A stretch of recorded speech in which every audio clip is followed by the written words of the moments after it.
The old rivalry is renewed. Chiefs, Raiders. What is it going to take for the Raiders or the Chiefs to come away with the victory?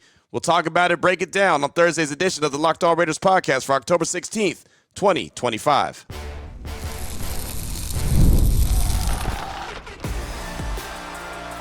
You are Locked On Raiders, your daily Las Vegas Raiders podcast. Part of the Locked On Podcast Network, your team every day. Welcome in, Raider Nation, to another edition of the Locked On Raiders podcast. Thank you so much for making the show your first listen of the day. Definitely appreciate you. If you're catching the show wherever you find your favorite podcast, or you're checking us out by way of the YouTube page, you know we appreciate both. The show grows each and every day because of your support and the great job that my man Ari does behind the scenes, making sure we look good and sound good each and every day. So we shout him out. We appreciate him. He's on Twitter at Ari Produces. You can hit me up as well at your boy Q254. And we got the Locked On Raider podcast voicemail line for you, 707-654-4693. We'll get back to your calls and texts coming up on tomorrow's show as we close out the week really strong. But as you know, you've been listening to this show for a while. It's Crossover Thursday. That means that we get to talk about the next opponent up on the schedule. And the next opponent, their host of their show, will join this show, and we'll come together and figure out storylines, matchups, and keys to victory. So this week, as we all know, it is the Chiefs, Week 7, Arrowhead, and then the Raiders go on their bye week. So they have an opportunity to go into the bye with a 2-game losing streak, but they got to go handle their business in Arrowhead. So Ryan Tracy and Chris Clark, yeah, that's right, both of them, host of Locked On Chiefs. We'll talk about the storylines, we'll talk about the matchups, and we'll talk about the keys to victory. We'll jump into that after I tell you about the title sponsor of the show, which is PrizePicks. Download the PrizePicks app today. Use promo code LOCKEDONNFL to get $50 in lineups after you play your first $5 lineup. So I don't need to hype this game up. It's Raiders, it's Chiefs, it's Mahomes, it's Max, right? We know how it goes down, so I don't really have to hype too much of it up. We'll get into storylines right here in segment number 1. Chris Clark, Ryan Tracy, host of Locked On Chiefs, and myself talk about the biggest storylines for the Chiefs and the Raiders, Week 7 action. Let's go. Q, how's it going? Everything's good, man. It's another week, right? Raiders, Chiefs, Arrowhead Stadium. It doesn't get any better than this, man. It's a throwback, and hopefully it'll be a fun, entertaining game for both. Yeah, I cannot wait. This is always a fun game. Let's just dive right in. Last week, you guys played the Tennessee Titans, and let's just start there. Looking at how that game went, and that's pretty much the same kind of story for the Chiefs, talking about last week's game as well, starting to get going in the right direction. Yeah, for the Raiders, I mean, look, they got the 20-10 victory over the Titans. We all know Tennessee is not a very good team. There's a reason why they fired their head coach right after that. We kind of knew that Brian Callahan was on the outs anyway. But for the Raiders, they just needed to try to develop some good habits. They hadn't won a game since Week 1 against the Patriots. The pressure wasn't getting to the quarterback. They weren't creating turnovers. They just didn't have very many consistencies with the team. And so to have Tennessee come to town, be able to get a victory, create 3 turnovers, get 6 sacks, right? I mean, the defense really did a good job. Again, it's the Tennessee Titans, so you take it with a grain of salt, but it's about developing good habits. And that's what Pete Carroll's been stressing. He stressed it after the game. He stressed it on Wednesday when we got to meet with them at the facility, that it's about playing good ball, practicing, and then playing how you practice and going out there and creating those good habits. So the big Raiders challenge this week will be obviously a much tougher opponent in Kansas City, but it's just to go out there and can they execute and play at a high level like they did against Tennessee. Again, I mean, as you guys know, it's not necessarily about the opponent you're playing. It's about how do you play. So can the Raiders play that style of ball, or is it going to be one of those where on Monday we say, yeah, well, I guess it was just Tennessee the reason why they got the win. So it's really about, like I said, the previous week and trying to build off the successes they had and get rid of some of the bad habits that led to their 4-game losing streak. So I'm assuming that for Kansas City, who didn't start out the same as they normally do throughout the course of the year, they start out a little slow, I'm sure that that's exactly what Kansas City's trying to do, is continue to build off the successes that they had Sunday night against Detroit. Yeah, both those teams are in the same thing where the biggest obstacle you bring to the field is you. If you're not prepared or you're not focused or whatever you have to do, that's what determines that game more than anything else. Now, there's always a little bit of luck and there's always a turnover here and there that's going to happen. But I think for the Raiders to get that feeling back, to try to come in, this is a team that has thrown some curveballs at the Kansas City Chiefs. Yeah. They make too many assumptions sometimes given the state of it. And I worry that this is one of those situations that Raiders have been down, they're struggling, but they got a little bit taste of it. Now they're going to come up keyed in. And I think for me, I need this team to be locked on their opponent and what they have to do to distract them. And if they do that, then everything should follow into place as it should. I'm just not sure that there's not that AFC West curse going to go on. It's always tough, man. It's always fun, right when they throw out the records out the window and say, hey, it's a AFC West battle, and the Chiefs and the Raiders, they play each other, especially there in Arrowhead. I feel like they play them really tough.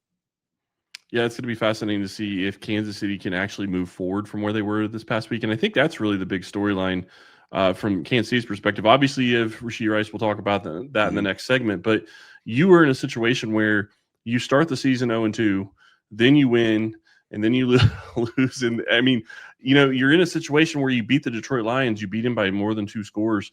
Things are looking like they're going in the right direction. But in the past, Kansas City has looked beyond the Raiders, I feel like, at times, and that has cost them dearly, and they can't afford to do that this week. They can't afford to do that this season with 3 losses already. You cannot be in a position where you lose another divisional game because you overlook the opponent. And I think that that's the big key for me in this one is you feel great about beating the Detroit Lions, and you can say what you want about the Lions, but I think they're one of the best teams in the NFL. Yeah. And you go out and you win that game. You can't have a down game against a team that is coming in with a victory over the Tennessee Titans. I agree. No, I agree. And that's why when I saw that victory over Detroit, I thought, okay, Kansas City's getting their mojo back, man. They're starting to get in their groove, and it wasn't like they just squeaked by Detroit. I mean, they beat them, right? I mean, 30-17. I mean, that's a beating on prime time, Sunday Night Football, where you actually everyone gets to see it. So I did think that was a big deal. I'm interested to see how these two teams play each other this Sunday. Because, again, I mean, it is that rivalry. It is one of those where you don't really worry about the records. And I feel like that they really play each other pretty close. I know Max Crosby gets up for this game. Obviously, Patrick Mahomes gets up every time. You know what I mean? Like, it's just, what else do you really want in this one? So, yeah, I mean, it should be a lot of fun. And, if the Raiders were to go in there and get a win, I think it's going to tell you a lot about them and what Pete Carroll's trying to build. And if they go in there and play it competitive and close, then, okay, maybe they're still feeling like they're trending in the right direction. But if they go in there and get whooped, then Pete Carroll and company might look and be like, yeah, damn, what we thought we were doing isn't really what's working. It's not really where we want to be. So I think we learned a lot about both of these teams coming in this game, or following this game, I should say, on Sunday. Yeah, I agree with you. And I think probably the best case scenario for both teams is that they just play relaxed and instinctual, because I do think in the situation the Raiders are in, if Gino's comfortable and he's just letting it fly and he's doing what Pete's in his head with, great. If Gentry's just standing up and receiving the ball and doing his thing, then okay, right? Max is going to be Max, and we'll see what else happens on the backside of that defense. But I think that's the best chance for the Raiders to put up a fight. For the Chiefs, it's about not stepping on yourself. We've seen a roller coaster where only one side of the ball shows its play at any given time. Lions game was a different thing. If they can do that, then that makes it a whole lot harder hill to climb there. But for me, it's about relaxing both teams to put their best game up by just going out and playing. Yeah, I agree. And that's what's going to be, that's what's going to be the big challenge. Are they going to do that? Especially, you mentioned Geno Smith. He leads the league in interceptions. He's at 10 right now. And so he's got to go in there and not try to make the moment bigger than it is. Just go out there and play his game. I think that you'll see a heavy dose of Ashton Genty. They've been, kind of feeding him and getting him more involved in the offense week after week after week. So I think that that's going to continue. And, we'll see how it all plays out. But, the head of the snake is the quarterback. And so the quarterback's got to be comfortable. If he's comfortable, then it should be a fun, competitive game. If he's not and he's turning the ball over, he's pressing, trying to do too much, it might not be a fun, competitive game. It might be a one-sided victory for Kansas City, and then a lot of questions that the Raiders have still. Well, and that's going to be the big key, in my opinion. And one of the big keys in this game is, can Kansas City get off to a fast start? If they do, then you put the pressure on Geno Smith to come out and have a big game and feel like he has to press, which he hasn't done well so far this season. But it's always funny to me because you talk about Max Crosby getting up for this game. The Raiders in general have gotten up for this game. It's not just Max Crosby. Right. He is one of their biggest leaders, and I think that's part of the reason they get up for this game. But it's going to be a question of, can their offense show up and can they continue to do things? Because from what I have seen over the past couple of weeks with the Chiefs offense, it looks like they finally started to work things out. They've started to move in the right direction, and getting Rashee Rice back, which we'll talk about here in a couple of minutes, I think is going to expand this offense and get them going even further in the right direction. So that's going to be something that I'm really looking forward to. When we get back, we're going to talk about some of the key matchups in this game on both sides of the ball right after this. So that was the biggest storylines, and very similar for both teams, which is not something that has happened very often, right? In this, version of this rivalry, the past, handful of years, the storylines haven't necessarily been the same. But as we know, Kansas City did not get off to the same start that they normally do, even though they're trying to find their footing as they're there at 3-3, and the Raiders obviously at 2-4. So we'll talk about the biggest matchups. What do you think they'll be? I'll tell you right now, Chris Jones is going to have a little something to do with it. The defensive lineman, Max Crosby, as well. We'll talk about that coming up in segment number 2 of today's Locked On Raiders podcast. Before we get to that, though, I do want to tell you about a couple of the great sponsors we have here on the Locked On Raiders podcast, including Mint Mobile. If you're still overpaying for wireless, it's time to say yes to saying no. And Mint Mobile, their favorite word is no. No contracts, no monthly bills, no overages, no hidden fees. You can say yes to making the switch and getting premium wireless for just $15 a month. Mint makes it simple. All plans come with high-speed data, unlimited talk and text, delivered on the nation's largest 5G network. You could even bring your own phone and keep your same number and your contacts. They give you the same quality service that you've always had before, but at a fraction of the price. And the setup, super easy. Keep your number and you're up and running in a matter of minutes. So if you're ready to say yes to saying no, make the switch at mintmobile.com/LockedOnNFL. That's mintmobile.com/LockedOnNFL. Upfront payment of $45 was required. Limited time new customer offer for the first 3 months only. Speeds may slow above 35 GB on a limited plan. Taxes and fee extra. See Mint Mobile for details.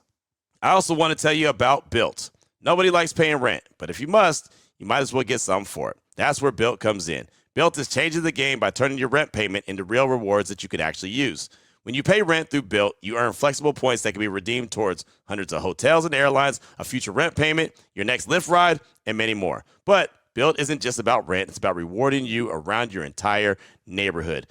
Finally, rent, make it work for you. It never does, but make it work for you. You'll earn points every month on something you already have to pay. So whether you're grabbing food at your favorite local restaurant or heading to the gym, you can still earn rewards. BILT has made everyday life feel more rewarding, from your neighborhood to your travel plans. Turn your rent into rewards and start earning points around your neighborhood by going to joinbuilt.com/LockedOnNFL. That's joinbuilt, joinbilt.com/LockedOnNFL. Make sure to use that link so they know that we sent you.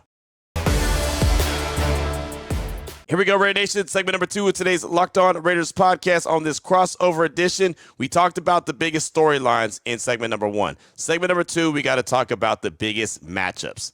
The defensive line is going to have a lot to say about this game coming up on Sunday, and trust and believe we talked about that. So here we go. Let's go ahead and jump right into it. Chris Clark, Ryan Tracy, host of Locked On Chiefs, and myself talking about the biggest matchups in Sunday's game between the Raiders and the Chiefs. This game is going to be a game of matchups, and when I asked you what your biggest matchup was, you said one of the biggest ones, I think. So who you got? Yeah, Chris Jones against the interior of the Raiders offensive line. Look, the Raiders just took on the Tennessee Titans, and I know they're not a very good team, but they do have a very good player in Jeffrey Simmons. And Jeffrey Simmons was a problem, right? I mean, the Raiders offensive line had everything that they can handle and then some dealing with Jeffrey Simmons. I mean, that dude is phenomenal, right? He's a game record, just like Max Crosby is a game record for the Raiders. But man, this dude is tough. And Chris Jones, we all know what he brings to the table. And the difference between Simmons and Jones, which I think gives the advantage to Jones at times, is that he can line up anywhere, right? I mean, Simmons is that guy who's going to line up in the interior all the time. But Jones, I mean, he's lean enough to go line up outside. He can line up inside. I mean, he's that guy. And I know that some of his efforts been under question lately. I get that. But at the end of the day, man, alphas are still alphas. And Chris Jones is still Chris Jones. So the Raiders offensive line, who's been trying to put it all together, somewhat makeshift. They started out with one version of the offensive line. Then JPJ missed a couple games, so then they're on their second version of offensive line. Now Colton Miller, their left tackle's on IR, so they're on their third version of offensive line. So they're still trying to come together. You know how that is, man. You can't just fix it overnight. So they're trying to become one unit, one band, one sound, and one guy who wants to ruin that one band, one sound is going to be Chris Jones. So I know that he's going to want to make life miserable on Geno Smith. I know that there's going to be a heavy emphasis on trying to stop Ashton Genty. And again, I look at big Chris Jones and think he's going to have a big say in this game one way or the other. If the Raiders are really effective, maybe their offensive line has had a good job containing him. And if they're not, he's probably had a really good opportunity to wreck the game, and that's kind of just what he does. So, yeah, that's why I think the biggest matchup in this game really is going to be Chris Jones against that Raiders offensive line. Well, I agree with you. That was going to be my number one as well. In fact, I started it on the Chiefs Squad show this week. If you guys missed that, go check that out. But I am proposing that Chris Jones change his number because you no, close though. Because Stone Forsythe wears number 70, right? And it's Parham that wears 66, right? So I say Chris Jones wears 68 because he's going to be going right through that gap all day long. And that's what he has to do. He has to become dominant. He has not been that to this point. Yeah. He's played well. He's had spots. But if they really want to make a statement, if they want to stop that and maybe even produce some of those interceptions that you mentioned, I want for the record that I didn't bring it up first. He's got to be dominant in that gap, in my opinion. I like it. That's a great, it's a great breakdown because again, that's where a lot of the issues have been, with Stone Forsythe because sliding in there for Colton Miller. That there's, I guess Parham's been playing a little bit better. It feels like he's been playing a little bit better, but I mean, at the same time, they have to communicate with each other, right? That 1-2 punch. That's where it makes it difficult for those guys to get on the same page. So if Chris Jones is going to ride up and down that defensive line for the Chiefs and then pick that spot, that gap to try to slide into, it's going to be a lot of heavy lifting for Forsythe and Dylan Parham to do their job. I'll say this, and I know JPJ last week, him and Simmons were chirping back and forth quite a bit. JPJ's just got that. He's got that. That I like to call it something in his neck. He's got that attitude, a little something. So I like what he brings to the table. So I know he'll be up for the challenge. Doesn't mean he's going to win every rep, but I mean he'll definitely be up for the challenge. He's not going to back down. That'll be fun. I just don't know how often he'll be a factor and how often Chris Jones will line up across from him, or he'll be, affecting Chris Jones, if at all, because he might choose to, like you said, go through another gap between Forsythe and Dylan Parham. And I'm going to be real curious when this game kicks off. How does the Chiefs defense try to attack the Raiders? Are they going to come straight after Genty? Are they, selling out to stop the run? Or are they going to try to, stop the passing game and let them run the ball a little bit? I'm not sure which way they'll go. Maybe they're going to end up doing both. They've been pretty good against the run, less than 100 yards to the Lions last week. Considering their running game, I was pretty impressed with that. But the big thing for me, and I love the Chris Jones matchup with the interior offensive line. I do think that's a huge one. But the big one to me is Rashee Rice returning in the matchup against this secondary with the Raiders. And it's not just a question of is it against the corners or is it against the safeties. It's about the entire defense, really, the entire back end of the defense. Because when you add Rashee Rice to this offense, and you're in a situation where you already have Xavier Worthy, you have Hollywood Brown, you have a guy in Tyquan Thornton who has taken steps forward this year and probably won't see as much time in this game with Rashee Rice coming back. And don't forget Travis Kelce. It's just going to be, how do you guard all of those pieces? How do you slow this offense down? Because if they continue to do what they've done so far in the past couple of weeks, which is move the ball consistently and not make critical mistakes. Yes, Mahomes has 2 interceptions on the year, but 2 interceptions in 6 games is pretty good. His interception rate's like 1%. That's absolutely something you're going to be able to live with if you're an NFL team. So I think if they continue to do that and they continue to take care of the ball, this game becomes a lot different, because unless you're going to give the Raiders short fields, I feel like the Chiefs defense will be up to the challenge against the Raiders offense. But can the Raiders defense slow this offense down? Yeah, no, that's going to be a big question. That's something I've been talking about already, just thinking about this game. And, I think with the speed and, Rashee Rice coming back, Worthy, obviously he's a speedster as well. Hollywood Brown, I respect him. I saw him when he was at Oklahoma. I never look at him as like a huge threat, but I know he can be. And he might be actually in a better role now with Rashee Rice coming back. So I don't want to sound disrespectful to him. I just never looked at him as like a 1 or something. It's just kind of he's 1,000% agree with you on that. He's a 3 or 4, though? Yeah, exactly. Yeah, I think that's a good role for him. I really honestly believe that this is a game where the Raiders secondary and their defense in general have to be physical with the Chiefs. I don't know how many times, and I don't know why, Travis Kelce always gets a free release off the line of scrimmage. Like, I don't know why anyone doesn't put hands on him. It seems like he's always getting off the line of scrimmage, turning around 5 yards later, and boom, the ball's in his hands, and then he's rumbling. And speedsters, right? I mean, what's the best way to stop a speedster from going fast? I don't know. Stop them, hit them. Like don't let them just get a free release. And the Raiders have been playing a lot of zone defense, and I don't know if that's the best recipe for this game. Now, look, these coaches are way smarter than me. I'm just talking from a place of observation. I don't think that lining up 5, 6 yards, 8 yards off the off of Rashee Rice is a good way to try to slow him down. Once he gets going, he's past you. That's just that fast, and Worthy's that fast too. And I don't know if Caillou Blue Kelly, I don't know if Eric Stokes are built for that. So I think their best opportunity is to be physical at the line of scrimmage. The problem with that is if you miss, they're also leaving you. So it's damned if you do, damned if you don't. But you got to pick your poison. That's going to be Patrick Graham's big challenge he's going to have. Yeah, and I like what you mentioned about Stokes in particular. The change of direction is something I think that he's got to be real careful about, because in the end, if you're going to try to feed Rashee Rice because it's his first game back, you're going to make a spectacle out of it. Okay, fine. That's going to pull down that zone. I don't care how disciplined you are. Any zone defense, you start feeding a guy underneath, and they're going to come down. Yep. That's when Tyquan Thornton and Xavier Worthy are past you in a blink. And that's I think Tyquan Thornton, after going untargeted last week, might be the guy that reaps the biggest benefits of Rashee Rice's return, because at some point the concentration is going to lull and look at number 4. He's going to be on. So they just got to take advantage of those opportunities, in my opinion.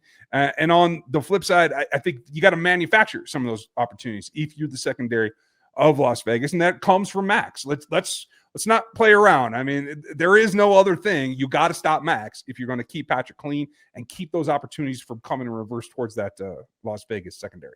Yeah, Max is the guy. I mean, he's the guy that knows what this game means, knows what this week means. He gets up for going up against Patrick Mahomes. They hate each other in a respectful way, right? I mean, they hate each other in a competitive, alpha dog to alpha dog type way. They both have a ton of respect for each other. There's no doubt about that. But they also know what they bring to the table. So Max has got to have his opportunity to try to wreck the game, and if he does, then that'll help. That'll obviously help the secondary. But I'll say this: the other thing is, and you guys know it well, is that Mahomes will escape right up the gut. Right, if those defensive tackles aren't pushing the pocket towards him, he'll escape right up the middle of the field. So that's when a Jonah Laulu, that's when Adam Butler, they're going to have to be disciplined. I talked to Jonah Laulu in the locker room today, and I was like, hey, man, he likes to escape up the goat. He's like, yeah, I know. We've got to be disciplined. We're already talking about it. So they know, the escape routes, but it's easier to say that you got to be disciplined. It's easier to say that you got to collapse the pocket and not give up contain and, all that stuff that, all the smart people say. Like, we know that. It's harder to do it, though. It's harder to do it when you got a guy out there in Mahomes who's just so stinking competitive and so stinking good at what he does. So, yeah, I mean, it's never a good recipe for success, but you know what you have to do. Can you go out there and execute is going to be, really the big question. And, I think that the Chiefs are going to see a lot of Ashton Genty in the running game and even in the passing game. I think you're going to see a lot of him. And I know that the Chiefs did well against the Lions as far as their rushing attack, but I thought Detroit was pretty successful early on and kind of went away from it after they got behind. I think that the Raiders, if they're going to be as competitive in this game as they want to be, and I believe they can be, I think they're going to have to commit to making sure Genty runs the rock. He's done a good job so far his rookie year, even though he hasn't had like super big games, but he's still doing a good job as far as I'm concerned. I think he's going to have to continue to be a big focal point in this Raiders offense and make the Chiefs commit to stopping the run as well. I'm sitting here listening to you talk about the discipline that the defense has to have, and Patrick Mahomes almost makes that impossible at different times because of all the different things he does with the ball. He'll make you think that he's going to throw the ball, and then he'll pull it down and run. He'll look like he's going to run, and then he'll pull up just short of the line and then throw the ball. So lots of different ways that he makes it difficult for you, and that's going to be a very tough task for any defense and the Raiders in general as well. Cannot wait for this game. When we get back, we're going to talk about the keys to a win for each of these teams right after this. There you go. The biggest matchups in this game coming up on Sunday, right? The Chiefs defensive line, obviously, Chris Jones going up against the Raiders and their offensive line. We saw what happened with Simmons last week. Can the Raiders do a better job on Chris Jones? And, obviously the Raiders need to be physical defensively with everyone on the offense of the Chiefs, whether that's Kelsey or the wide receivers. Physicality is going to play a major role. So what's going to be the keys to victory? What is it going to take for the Raiders to get their second win in a row, go into the bye on a high? And what is it going to take for the Chiefs to send the Raiders back to the loss column? We'll talk about that coming up in segment number 3 of today's Locked On Raiders podcast. Before we get to that, though, I do want to tell you about another great sponsor here on the show, and that is Mazda. Mazda crafts cars for those who do more than simply move. Mazda delivers confidence with every ride, with more IIHS top safety pick awards than anyone else. They got footwork to breathwork, athletes, they sweat all the details. Mazda, they bring the same attention to how they craft every single model. You can feel the Japanese craftsmanship in every detail. They've got the metallic accents. They've got the Napa leather upholstery. They've got it all. You can make everyday drives feel like anything but, from smooth handling to great controls. With all-deal drive standard in every crossover SUV, you can drive with confidence through almost any season. Like the players, Mazda sweats every detail, because when you make every move count, impossible becomes irrelevant. Mazda, move and be moved.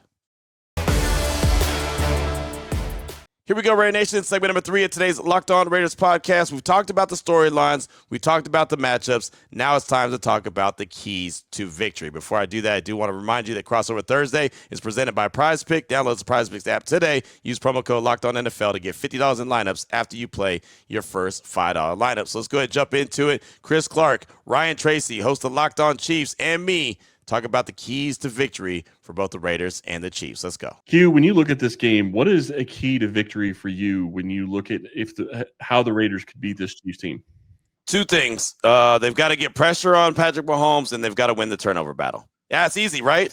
Says nobody. But that's what they've got to do. I mean, that's how Patrick Graham's defense is by getting pressure on the quarterback. They were able to do that last week against Tennessee, and that's going back to even the first segment when I said that, it's about building on your successes last week. That's what they have to do. Even though the Chiefs and Patrick Mahomes is a different animal than Cam Ward and the Titans, it's the same concept. You have to be able to get pressure on the quarterback, and you have to win the turnover battle. Geno Smith has been turning the ball over quite a bit. The Raiders don't necessarily create too many turnovers. They literally have, 3 interceptions on the season, one by their safety, Isaiah Pola-Mao, one by Devin White, and one by Max Crosby. And that's it, right? And they've got a few fumble recoveries that they've had, but 3 of their turnovers they've created on the season came last week against Tennessee. So it's not like it's something that they do all the time. That's something that they have to find a way to do. They have to try to win the turnover battle. Going back to 2023, when they won on Christmas in Arrowhead, how'd they do it? Turnovers, right? They scored 14 points. Hell, they didn't complete a pass after the first quarter. But because of the run game and because of turnovers, they were able to do that. That's the recipe that this team is, how they're successful, is by playing strong defense.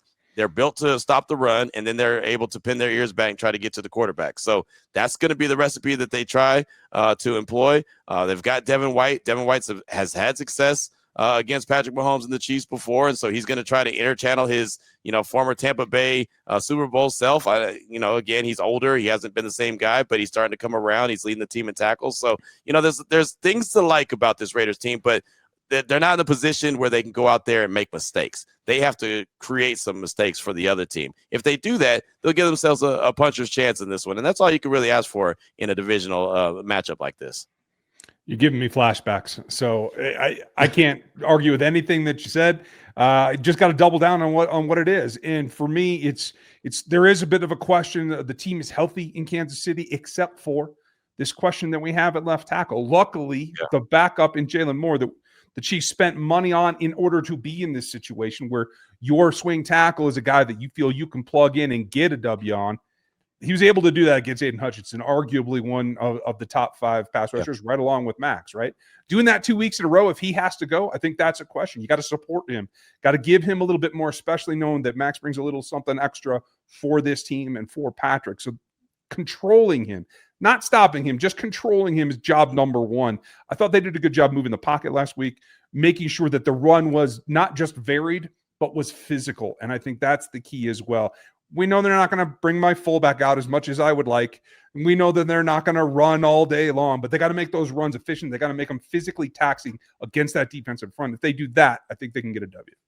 Yeah, no, that's a good recipe right there. And yeah, that offensive line and obviously the big tackle and Simmons, that's a big deal, right? And so I'm interested to see how that plays out. That caught my attention last week. I'm sitting in the press box at Allegiant Stadium. All of a sudden, it's like, hey, he's not playing, personal reasons. Like, whoa, hold on. That's your starting left tackle. What's going on out there? And, who's your other guy that lines up in the backfield all the time? He's Max's favorite target, Juwan Taylor, right? Yes, thank you. I don't know how his name slipped my mind. That dude is always lined up in the backfield, man. I can't get enough of that dude. I'm like, man, what is really going on here? It's funny, man. I was talking about the Chiefs on Monday. I was talking to Kirk Morrison, who's on the on the broadcast. He's the color commentator for the Raiders, and he said, "You telling me last week the Chiefs didn't line up on offsides one time? They didn't have an illegal formation one time. They didn't create one stinking penalty?" You're like, you know how it goes. So you know how the narrative is for the Chiefs and the officials. It's pretty funny. So of course, Raider Nation's on edge with that as well. So that should be a fun storyline to follow throughout the course of this game. Well, it's crazy to me because. It's crazy to me because you can look back at the week before, and the Jacksonville Jaguars didn't have that many penalties. Kansas City had 13. Yeah, and they come back and they have 0. So, and I'm not saying they didn't commit penalties. They did. I mean, they had one. Every team does. Yeah. Right. So, I mean, it is what it is. I'm looking at this game, and to me, the biggest key to a win for Kansas City is be who you are. And what I mean by that is attack with your passing game. You are led by the best quarterback in football, and I say that shamelessly. I think he's the best quarterback in football, and with that, you give him the ball, and you give him the ability to use the weapons that he has never had on the field when you've had these receivers for 23 games now, 23 regular season games, haven't ever had Worthy, Rice, and Hollywood Brown all available at once. And you add in a Juju Smith-Schuster who's been playing well, and Tyquan Thornton. This is the best receiving core I think he's had maybe even in his career. And I say that even when he had Tyreek Hill. Yeah, I'll say it, Ryan. Come on now. Come on. Let's not get crazy. I'm going to let y'all handle that one. I'm gonna let y'all we'll be back in a minute, Q. Hold on. Yeah, I'm going to stay out of that conversation. Y'all No. Tyreek Hill was – I'm not saying that everybody on this wide receiver core is better than Tyreek Hill. I'm saying the core itself is better than what he had when he had Tyreek Hill. Tyreek Hill is just one wide receiver. Who else did he have normally? It was usually Demarcus Robinson, Byron Pringle. I mean, you don't have the depth. Sammy played okay at times. Regardless, they have the best offense. Y'all go outside, man. Y'all go outside. All right, let's get back to you when you're ready. Fair enough. Different show. You win this game by being who you are. You win this game by letting Patrick Mahomes do what he does best, and that is go out there and find the open man, figure it out before the ball is snapped, know where he's going with it, and make plays when stuff breaks down. That's how you win this game. That's the biggest key for Kansas City to win this game for me. No, that's fair. That's fair, and that's probably the recipe that they're going to try to, employ. Look, truth be told, I'm a big Tyquan Thornton guy. He was a Baylor dude. I covered him at Baylor. I'm glad that he's finally having success in the league after some failures there in New England. I'm glad he's having success. And why wouldn't he have success with Patrick Mahomes, right? He probably could make me a good wide receiver, but that's another conversation. Not going to worry about that. But, yeah, I mean, I think that's what they're going to try to do, right? I think they're going to try to, do what they do best, which is pass the ball around the yard and get going and really put the stress on the Raiders defense and the secondary and the linebackers and, everyone that we talked about. I think that's the only way that they're going to play, right? I mean, we've seen them get going a little bit in the run game as of late, but I mean, with Patrick Mahomes, and those numbers could be skewed or whatever, but he's still the leading rusher for the team, right? And so, I mean, I think that we'll see probably a ton of the passing game and see if the Raiders can hold up to the test, but I do know it's going to be fun paying attention to it one way or the other, no matter how it plays out. Absolutely cannot wait for this game. Ryan, you got anything else? Since you want to make fun of me? I'm just looking forward to the friendly banter that we might hear on some of the microphones. Yeah. It's going to be a lot of fun. Of these games. Always fun. Always. Rivalry games are always fun. Q, it's been a lot of fun. Thank you for coming. Really do appreciate it. That is going to be it for us today. Be sure to log in tomorrow. Listen to what Q has on your preview show. Ryan and I will be having our preview show as well. Thank you all for listening today, and we will talk to you tomorrow. There it is. There it was. That is the crossover edition. You hear the keys to victory for both teams. It's always fun to break down, compare, and contrast each team, and we know that the Raiders are going in this one as heavy underdogs, like 12.5 points underdog last time that I checked, and last time the Raiders were that big underdogs to the Chiefs, it was 2023 Christmas Day, and they went in and got the victory, so there you go. Just go ahead and do that with what you may, right? Take that for whatever you want to take it for, but they're big-time underdogs in this one as well. Of course, we'll be back tomorrow breaking it down. I'll give you my keys to victory in further extent. We'll go ahead and talk deep about this game. We'll talk about news and notes. We'll have more injury report. Brock Bowers, Jacoby Myers, and Dylan Lobby all did not practice on Wednesday for different reasons, and so we'll talk about that, and we'll get back to your calls and texts as we close out the week really strong. So until then, Raider Nation, take care of yourself, take care of your family, love on your family. Most importantly, as always, just win, baby.